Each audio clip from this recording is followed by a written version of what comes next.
Salut les parents, bienvenue à vous sur la chaîne Bébé et Babillage. Je m'appelle Maya et je suis infirmière puéricultrice. Dans les nombreux rôles de l'infirmière puéricultrice, il y a celui de l'accompagnement à la parentalité.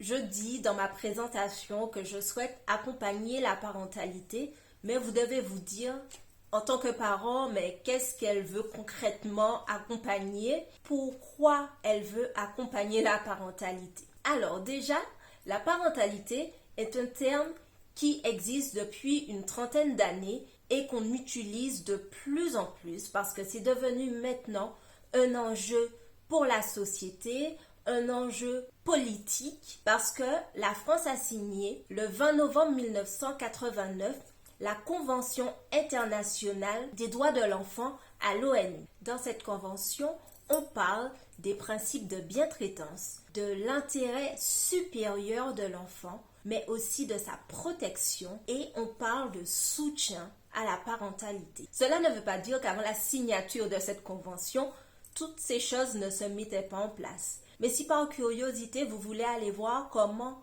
on s'occupait des enfants ou quel rôle les enfants avaient dans la société, vous pourriez être surpris, étonné et même choqué de ce que vous pourriez apprendre. Maintenant, dans notre société, beaucoup de choses ont changé et du coup, l'organisation de la famille a énormément changé. Les représentations ont évolué. La science également a évolué. Et puis, il y a eu Internet avec sa multitude d'informations, de désinformations et également les réseaux sociaux qui véhiculent pas mal d'informations, représentations qui ne sont pas toujours les plus rassurantes et qui ne sont pas forcément objectives. Cela n'empêche qu'en tant qu'humain, ce désir de se reproduire, ce désir d'enfant est inscrit dans nos gènes parce qu'il faut pérenniser l'espèce.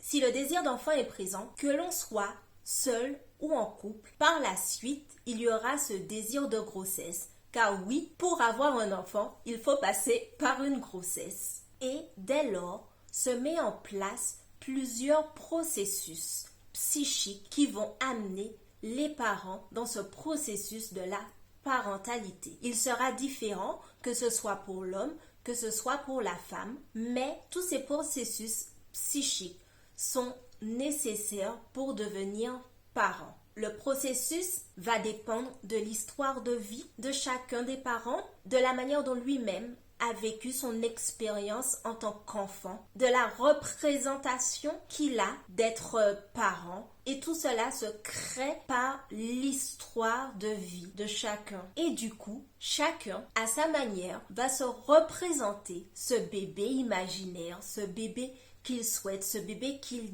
désire. Cela est tout à fait normal et c'est souvent drôle d'entendre les parents parler chacun des représentations de cet enfant imaginaire qu'ils vont attendre. Cela peut être aussi source de difficultés au sein du couple. De plus, la femme est celle qui porte le bébé, donc qui plutôt va avoir tous ces signes de la vie qui se construit en elle et donc ce remaniement psychique va avoir lieu très rapidement. Elle va souvent repenser à son enfance, repenser à ce qui s'est passé, mais également se remémorer tous les moments où on s'est occupé d'elle en tant qu'enfant. Chercher dans ses souvenirs comment on s'occupe d'un enfant. Ce n'est pas toujours évident. Ça peut être des gros moments anxieux pour les femmes, des grosses périodes de remise en question, de doute, mais de peur aussi, parce que selon chaque vécu, il peut y avoir des choses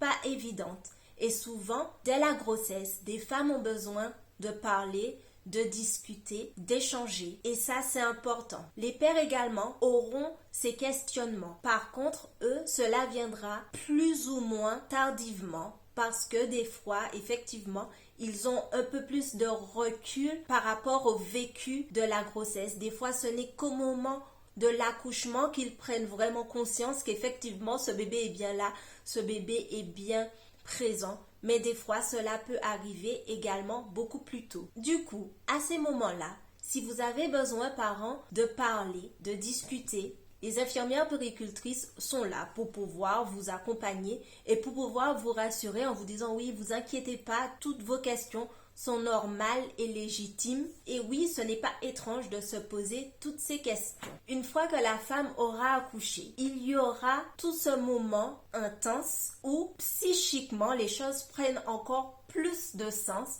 parce que physiquement, le bébé est présent et il peut y avoir à ce moment-là l'épreuve de réalité entre ce bébé imaginaire, ce bébé qu'on a pensé, rêvé, et puis le bébé réel qui est là, présent. Mais en plus de vous accompagner sur le côté psychique, l'infirmière puéricultrice peut aussi vous accompagner sur tout ce qui est pratique, c'est-à-dire tout le matériel nécessaire de puériculture dont vous avez besoin. Bien évidemment, je ferai une vidéo très prochainement pour vous en parler. Savoir quels soins il y aura à faire pour les bébés, car oui, ce n'est pas instinctif de savoir quels soins il y a à faire. En plus, les familles sont de plus en plus tellement disséminées aux quatre coins de la planète qu'on n'a pas forcément dans son entourage énormément d'enfants ou bien observer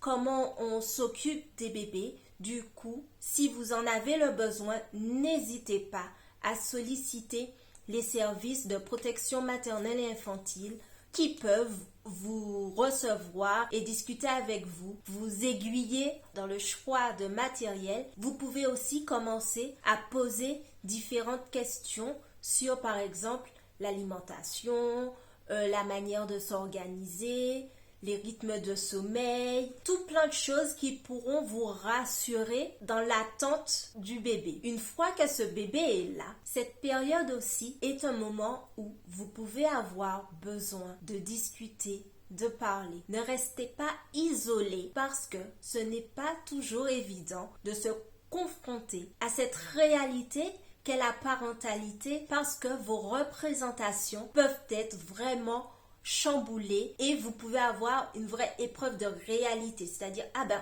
c'est pas ce que j'avais pensé, c'est pas ce que j'avais imaginé. Et parfois il peut y arriver des moments de déprime, ce qu'on appelle un baby blues. Il existe pour la femme, il existe pour l'homme. On va parler de baby blues quand cette période de tristesse, d'incompréhension de ce qui se passe, de pleurs aussi. Si cela dure entre la naissance et 15 jours, il n'y a pas d'inquiétude à avoir, mais parlez-en. Trouvez autour de vous des personnes ressources avec qui vous pourrez discuter. Il ne faut pas que cela reste tabou, il ne faut pas le garder pour vous. Cette période de questionnement, de chamboulement est normale. Par contre, au-delà de 15 jours, si il y a une tristesse persistante, s'il y a des pleurs persistants, des moments d'angoisse, des moments d'inquiétude intense, il faut en parler. En parler à un professionnel de la santé. Il peut s'agir d'une dépression du postpartum qu'il faut prendre au sérieux et être accompagné le plus rapidement possible par des professionnels de santé. Parfois, certains hésitent à ne pas parler à leur entourage pour ne pas se sentir jugés. Donc, n'hésitez pas à en parler à des professionnels de santé qui n'auront que le côté professionnel à vous apporter, mais qui auront souvent plus de recul par rapport à votre situation. Donc oui, voilà pourquoi les infirmières puéricultrices soutiennent la parentalité. Parce qu'on sait que c'est un moment intense dans la vie des parents, que ce soit sur le plan psychique, que ce soit sur le plan organisationnel. Du coup, nous sommes là pour pouvoir vous accompagner et pour pouvoir en discuter avec vous. Ne restez pas avec vos craintes, avec vos inquiétudes. Parlez-en, parlez-nous. Il y a les psychologues qui peuvent vous aider à cheminer et à pouvoir passer ce cap. Donc voilà, la parentalité, sujet qui vous concerne, mais qui concerne aussi les professionnels qui sont là pour vous écouter, pour vous épauler et pour vous guider si vous en avez besoin. Ne restez pas seul, ne vous isolez pas quand vous avez des questions et des questionnements concernant la prise en charge de vos enfants, car ce n'est pas instinctif, ce n'est pas innées, comme on a pu le dire il y a quelques années. Ce sont des choses qui s'apprennent et vous pouvez être accompagné. Donc, n'hésitez pas. Donc voilà, la vidéo touche à sa fin. J'espère qu'elle vous aura plu. N'hésitez pas à activer la cloche de notification pour les prochaines vidéos, à me mettre des pouces en l'air si vous avez aimé et à partager avec votre entourage si cela peut les aider. Donc sur ce, je vous dis à bientôt parents. Prenez soin de vous, prenez soin de vos bébés. À bientôt.